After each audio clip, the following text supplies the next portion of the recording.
About exactly a year ago, I had what I thought was a really good plan for the children's sermon in worship one day. What I did was I took this yardstick. It's been sitting, I see a couple nods, it's been sitting in my office, leaned against a wall for a year. I took this yardstick and I came up with what I thought was a really cool children's sermon. I said, you've got one job. Figure out how to feed yourself, right? Imagine there's a grape on the end of this. And figure out how you would, it's not easy, right? Figure out how you would feed yourself. Or maybe imagine there's a spoon on the end and you're trying to eat a bowl of cereal. How would that work? I had these high hopes and I had planned this entire thing out. I figured that they would struggle for a little bit and then finally, with a little bit of collaboration, figure out that it's by feeding one another that you could complete the challenge. But one of the kids totally blindsided me, stood there, and then did this. I had been completely outwitted. My whole lesson out the window. But as I thought about it, it was actually a pretty good point. He was spot on. And not only was he spot on, but he had completely followed the prompt. I said, figure out how to feed yourself using this tool, and he did. He had completely followed the prompt and caught me off guard. It was a very short children's sermon that Sunday. Another person who found himself caught off guard was Jesus in the text that Pat just read for us this morning. This time, though, the heat was turned up high. At this point in Luke's gospel, people have been trying to corner Jesus with questions about his authority, taxes, and in the case of this morning, the resurrection. Sometimes it's the Pharisees, sometimes it's random strangers. This time it was the Sadducees. You might remember from Sunday school that the Sadducees were sad, you see, because they didn't believe in a resurrection. It's no surprise then that they chose to push Jesus so far this morning. They come up with this super elaborate scenario, this far-fetched story in which a woman's husbands keep dying, all of them brothers to one another, and are unable to have children with her. She dies without children from any one of these marriages, and the Sadducees want Jesus to tell them one thing. Who is she married to after the resurrection? There's a lot we can tell from this interrogation. First, we can tell from how far-fetched the scenario is that the Sadducees don't really care about the question they're asking. They don't really want to know whose wife she will be in the resurrection. Instead, they're just trying to show Jesus how ridiculous his claims are by asking an equally ridiculous question of him. They really don't care about the topic. I know this because I have done the exact same thing more often than I would like to admit. More often than I would like to admit, I have asked my own fair share of questions that are totally insincere. Why exactly is racism no longer a problem in the United States? Why do you think not getting vaccinated is smart, right? We've all asked questions like this, and these questions are totally insincere. And I know exactly what they're doing when they ask questions like this, because I have done them. Another thing we can tell from their line of interrogation is that they believed that the laws and conditions of this current world would transfer over to the life to come. So they ask him, this new world you're telling us about, what's it going to look like? How will things be there? How will things like marriage work over there? And what are the rules, as Joanne referenced in this morning's children's sermon? They ask these things because they hope to catch him without an answer. Those of you who have heard me preach enough times might remember that sometimes I find myself identifying with the bad guys in the Bible more often than I would like. When people stand up to test Jesus, I'm often totally with them. I get it. At Easter, I preached about how I understand Thomas's doubt, about how I would have needed proof too. how without seeing the scars, I wouldn't have believed either. I've preached about how I understand the lawyer's interrogation of Jesus in their question, "Who is my neighbor?" A question which, just like the one asked this morning, is rooted in suspicion and doubt. And again, this morning, here the Sadducees are making a whole lot of sense to me. But who even are they? Who are the Sadducees? To begin, they had power over almost everything in first century Israel.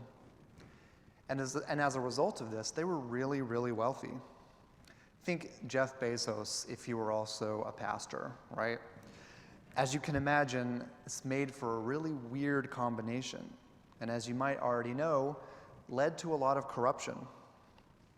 The Sadducees were also set apart by their beliefs. One notable belief was the rejection of supernatural things.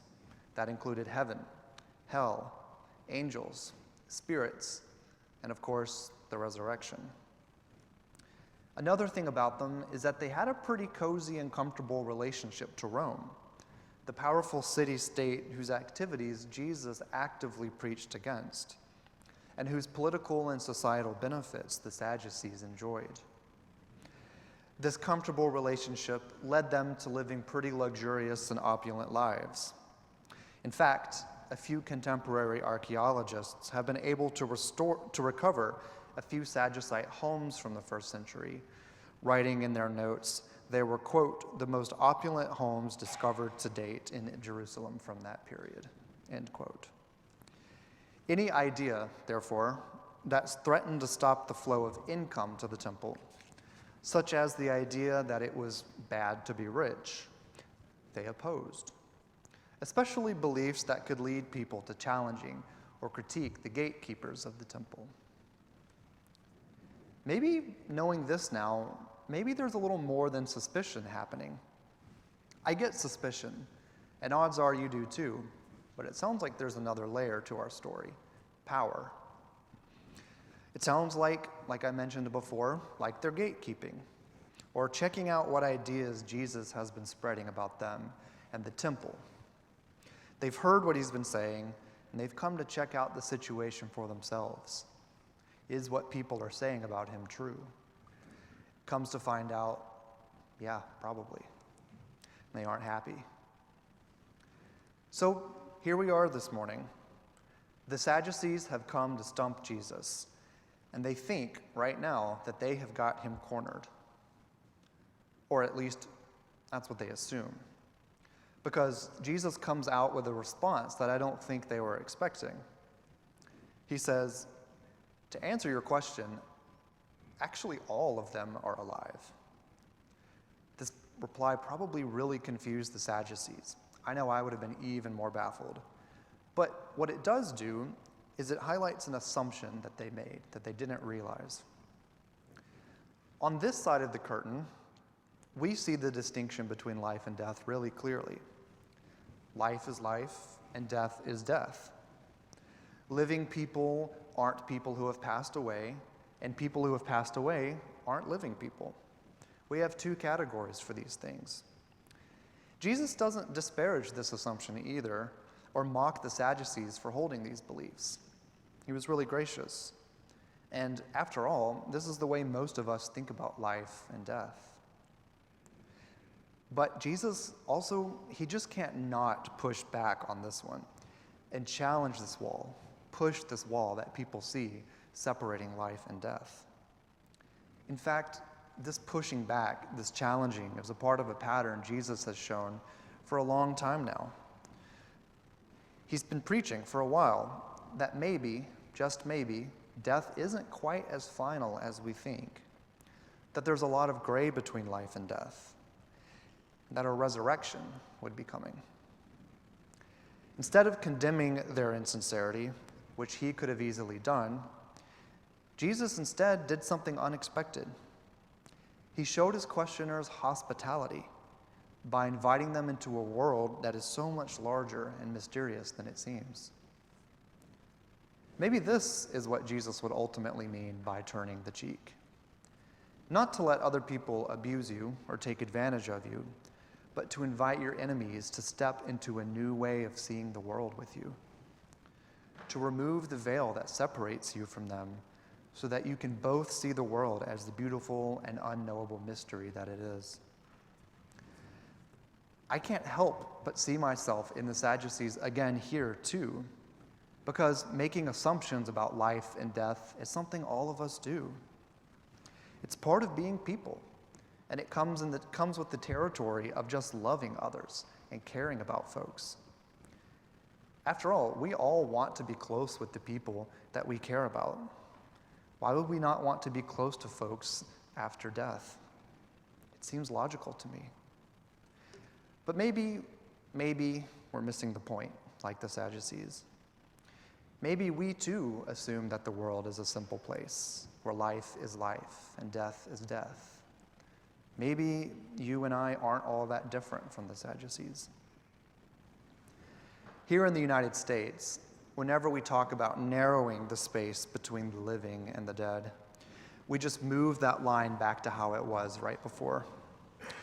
We get together for things like Halloween once a year or so, maybe All Saints Day if your church is more liturgical, or maybe Day of the Dead if you're a Hispanic American.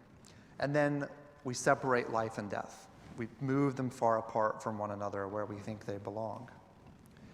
Sometimes we watch scary movies. Sometimes we watch ghost hunter documentaries or tell stories with flashlights shined up to our face, right? And we all have a good laugh, and then we go back to how we were before. Life is life, and death is death. I don't know about you, though, but I still wonder if we too are misunderstanding what Jesus means by resurrection. Maybe our estranged relationship to death reflects how much we're still afraid of it, and how much we assume death is the opposite of life. Maybe in our estranged relationship to death, we are learning more and more how much we're afraid of it. And maybe, just maybe, in our haste to make resurrection a one-time event, we have forgotten how vastly mysterious and unknowable and complex things like life and death are. That this whole wide world, drenched in the image of God, is so much more complicated than it appears. That the divisions that we create between life and death are being dissolved before our very eyes by a God who loves us, cares about us, and is making us whole. Pray with me, please. God, it is so easy to forget how mysterious this place is. Forgive us for thinking we know the answers. Have compassion for us when we see the world in our image and not your own. Help us dissolve the divisions we build between things that aren't so different after all from one another.